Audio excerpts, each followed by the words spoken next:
Đây, chích ghé của mình đây.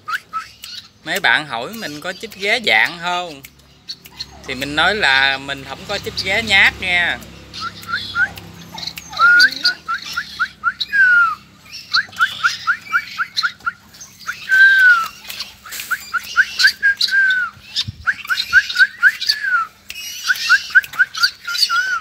Chích ghé mình nuôi vậy đó anh em ơi.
Đây, cúm núm chống tơi anh em.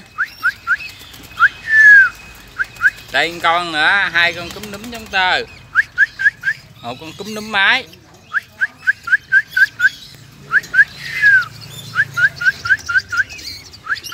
Cúm núm mái đây.